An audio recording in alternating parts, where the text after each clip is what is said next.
अस्सलामुअलैकुम वरहमतुल्लाहि ताला वबरकातुहू।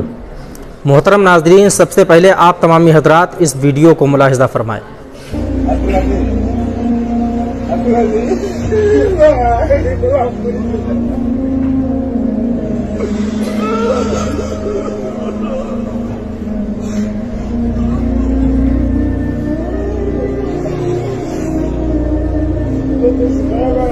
जैसा कि आप तमामी हज़रात ने इस वीडियो को मुलाहिज़ा फरमाया, ये वीडियो अभी कुछ ही दिनों से सोशल मीडिया पर वायरल हो रही है और बताया जा रहा है कि दो भाई थे।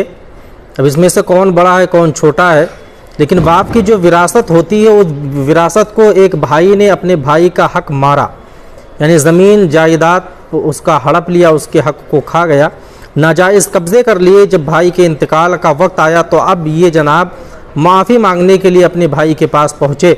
वो भाई मरने के करीब में है, बिस्तरे मर्ग पे लेटा हुआ है, लेकिन वो इन्हें माफ़ करने के लिए तैयार नहीं है। आज हमारे समाज में और हमारे मुआशरे में ऐसे हालात पैदा हो रहे हैं, हो नहीं रहे बल्कि आज हमारे समाज में अगर आप देखें तो ऐसे लोग भी पाए जा रहे हैं जो अपने भाई का हक मार कर अपने आप को समझते हैं कि हमने बहुत बड़ा काम कर लिया है। जबकि सही मानों में अगर पूछा जाए तो नबी दो आलम सल्लल्लाहु ताला अलैहि वसल्लम ने इरशाद फरमाया है सहाबा से कि ए सहाबा बताओ मुफलिस कौन इंसान है। सहाबा किराम ने अर्ज़ किया या रसूलल्लाह सल्लल्लाहु अलैहि वसल्लम, जिसके पास मालो दौलत ना हो वो मुफलिस है।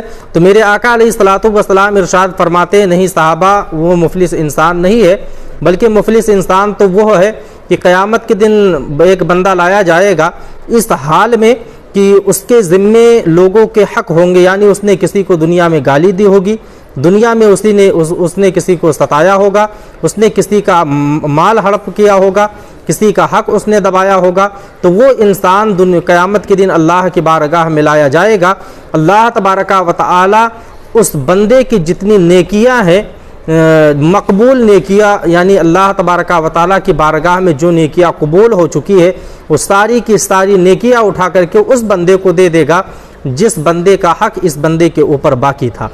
अब बताए, और फिर भी अगर उसके नामे अमाल में नेकियां कम पड़ जाएंगी तो अल्लाह तबारका व तआला दूसरे बंदे का गुनाह जिसका हक इस बंदे पर था उसका गुनाह उठा करके इसके सर पे डाल देगा और उसके गुनाहों में अल्लाह कमी कर देगा। शहीद जो फ़ी सबीलिल्लाह होते, अल्लाह की राह में जिन्होंने अपनी मुक़द्दस जानों को कुर्बान किया है, वो जब अल्लाह की बारगाह में कल क़यामत के दिन लाए जाएंगे, जबकि वो बिलाशुबा जन्नती है, उनके जन्नती होने में कोई शक नहीं है। तो जब अल्लाह तबारका व तआला के हुक्म से वो जन्नत में जाने लगेंगे तो जन्नत के दरवाज़े पर जिनके वो कर्ज़दार थे दुनिया में, वो कर्ज़दार लोग उनको रोकेंगे और कहेंगे हमारा हक दे करके जाओ। यानी ये हुकूकुल इबाद जो है इतना अहम मसला है कि अल्लाह तबारका व तआला हो सकता है अपने हक मुआफ़ फरमा दे, लेकिन बंदों का हक कभी मुआफ़ नहीं फरमाएगा।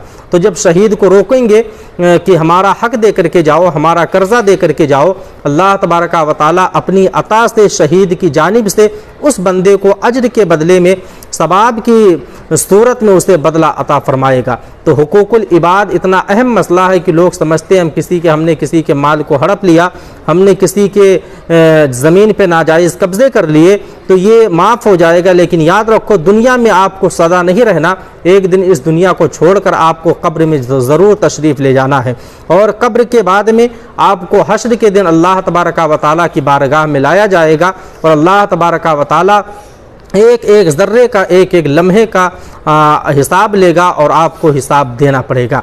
पैगम्बर दो आलम सल्लल्लाहु ताला अलैहि वसल्लम मैदान मस्जिद नबवी शरीफ के दरवाज़े पर बैठे थे, एक सींग वाली बकरी ने दूसरे बगैर सींग वाली बकरी को मारा। मेरे मुस्तफ़ा अलैहिस्सलातु वस्सलाम ने ये देखकर मुस्कुराया। सहाबे किराम ने पूछा या रसूलल्लाह आप मुस्कुरा क्यों रहे हैं, क्या आपने इसके मार पे मुस्कुराए? तो नबी दो आलम सल्लल्लाहु ताला अलैहि वसल्लम इरशाद फरमाते ऐ मेरे सहाबा, मैं इस मंज़र को देख के नहीं मुस्कुराया, बल्कि मुझे तो क़यामत का वो मंज़र याद आ गया कि अल्लाह तबारका व तआला की बारगाह में जब ये जानवर लाए जाएंगे तो अगर एक सींग वाले जानवर ने दूसरे सींग वाले जानवर बगैर सींग वाले जानवर को मारा है तो उसका बदला भी अल्लाह तबारका व तआला दिलाएगा और बगैर सींग वाली बकरी को भी मारेगी।